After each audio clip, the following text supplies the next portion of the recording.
సదాశివసమారంభాం వ్యాసశంకరమధ్యమాం అస్మదాచార్యపర్యంతాం వందే గురుపరంపరాం. జ్యోతిష్ శాస్త్రాన్ని భావితరాల వారికి ప్రసాదించిన ఋషుల యొక్క పాదపద్మాలకి నమస్కారం చేసుకుంటూ, అలాగే నాకు ఈ జ్యోతిష విద్యను నేర్పిన గురువర్యులు జ్యోతిష బ్రహ్మ కీర్తిశేషులు శ్రీ ఈరంకి సూర్యనారాయణమూర్తి గారు, సూర్యశ్రీ దైవజ్ఞ గారి యొక్క పాదపద్మాలకి నమస్కారం చేసుకుంటూ, ఓం శ్రీ మహాగణాధిపతి నమః, శ్రీ గురుభ్యో నమః, హరి ఓం. వీక్షకులందరికీ నమస్కారం. ధనురాశి వారికి ఈ వారం మధ్యస్థమైనటువంటి ఫలితాలు గోచరిస్తూ ఉన్నాయి. ప్రత్యేకించి ఈ వారంలో రవి యొక్క బలం ప్రధానంగా ఉన్నది, అలాగే చంద్రుని యొక్క బలం ఉన్నది. తప్పితే మిగిలినటువంటి గ్రహాలు కొంత వ్యతిరేకమైనటువంటి స్థానాల్లో ఉండడాన్ని చూడవచ్చును.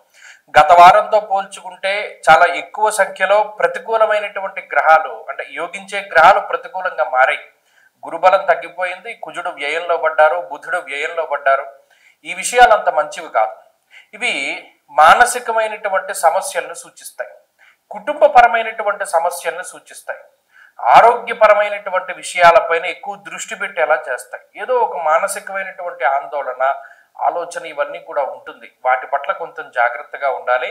అలాగే విలువైనటువంటి వస్తువులు, మీ మొబైల్ ఫోన్స్ కానీ, విలువైనటువంటి డాక్యుమెంట్స్ కానీ, లేకపోతే విలువైనటువంటి వస్తువులు కానీ, ఎలక్ట్రానిక్ గూడ్స్ కానీ, అవి ఇతరులు దొంగిలించడానికి ఎక్కువ అవకాశం ఉంటుంది.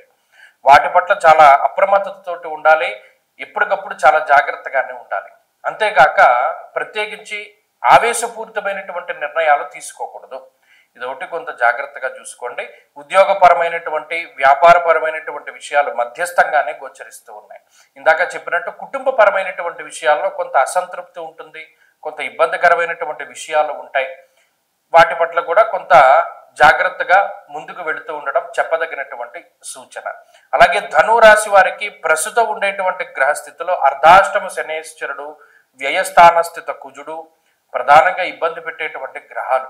ఇవి రెండు కూడా నిద్ర పట్టకుండా చేస్తాయి, నిద్ర పోనివ్వవు. అంటే ఉండేటువంటి సమస్యలకి లేదా మీకు ఉండేటువంటి స్థితిగతులకి అసలు నిద్ర రాదనమాట. అటువంటి వాటికి గ్రహస్థితి కారణమవుతుంది. కాబట్టి కొంచెం భగవదారాధన చేసుకుంటూ ఉండండి. జాతకంలో ఉండేటువంటి దశలు బాగుంటే వీటిని ఓవర్కమ్ చేయగలుగుతారు. తప్పితే ఎక్కువగా వీరు చేయవలసింది ఆంజనేయ స్వామి వారి యొక్క ఆరాధన. ఆంజనేయ అష్టోత్తర శతనామావళి స్తోత్రాన్ని ప్రతినిత్యము పారాయణ చేస్తూ ఉండడం చాలా మంచిది. ప్రస్తుతానికి ఉండేటువంటి గ్రహస్థితిలో రవి కొంత ధైర్యాన్ని ఇస్తారు. మిగతా వారు ప్రదర్శించలేనటువంటి ధైర్యాన్ని మీరు ప్రదర్శిస్తారు, దానితోటి ముందుకు వెళతారు. ఈ రకమైనటువంటి వాతావరణం ఉంటుంది. ఈ వారంలో కలిసి వచ్చేటువంటి రోజు ఆదివారంగా చెప్పవచ్చును. అదృష్ట సంఖ్య 1, అదృష్ట వర్ణము ఎరుపు. తదుపరి మకర రాశి.